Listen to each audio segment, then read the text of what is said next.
আসসালামু আলাইকুম গাইস। মানুষজন কেন চাকরি ছেড়ে দিতে চায়?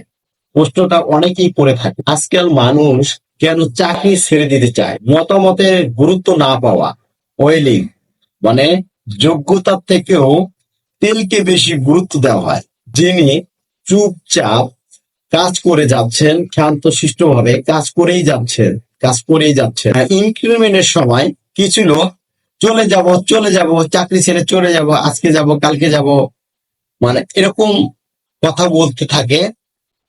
ইনক্রিমেন্টের সময় তাদেরই 15%, 20% বেতন বাড়ে।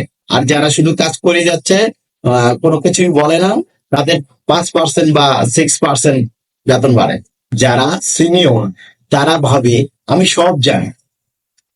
জুনিয়ররা যারা বলে, মানে কোনো কাজের কথা বলে, না না তোমারটা হবে না, এভাবে করো এভাবে করো, এই জায়গায় কাজ করে আরাম নেই।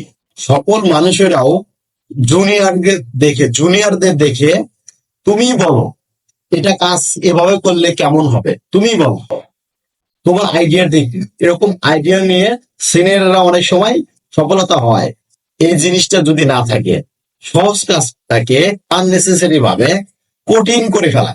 যারা ম্যানেজার লেভেলে, তারা ভাবে সে আমি সবকিছু জানি।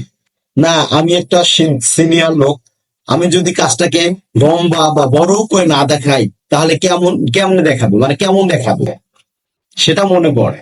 এসব মেন্টালিটি যদি থাকে, যদি পার্সোনালি অ্যাটাক করা হয়, রিকগনিশন দিতে গেলে যদি মনে করে আমার চেয়ারটা পেছন থেকে নেই, তাহলে ওই জায়গায় কাজ করে মজা পাবেন না। আননেসেসারি মিটিং করা, যেখানে লম্বা ওয়ার্কিং আওয়ার, তার ফ্যামিলি আছে, ফ্যামিলিতে সময় দিবে, ব্যক্তিগত কাজে সে কিছু সময় করবে, সেটা কিন্তু সে পায় না।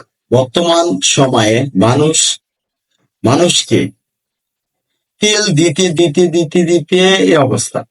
মানে আপনি তেল না দিলে আপনার চাকরি নাই ওখানে, আপনাকে তেল দিতে হবে। একজন আরেকজনকে তেল দিচ্ছে, একজন আরেকজনকে তেল দিচ্ছে, মানে যাই যত তেল লাগাতে পারছে বা তেল ভালো করে দিতে পারছে, তার প্রমোশন হচ্ছে, তার সিট থাকতেছে, তার চাকরি থাকতেছে, তার ফ্যাসিলিটি থাকতেছে, সবকিছুই তার। আর আপনি যদি তেলে মাথায় তেল না দিতে পারেন, আপনি কিন্তু এই ফেসিলিটি গুলো পাবেন না। সবাই কিন্তু এটা পারে না। এই জন্যই চাকরি বর্তমান মানুষ অপছন্দ করে বা চাকরি ছেড়ে দিচ্ছে, ব্যবসায় হাল দিচ্ছে, বা নিজের ব্যবসা নিজে করতে চাচ্ছে, অন্যের আন্ডারে না।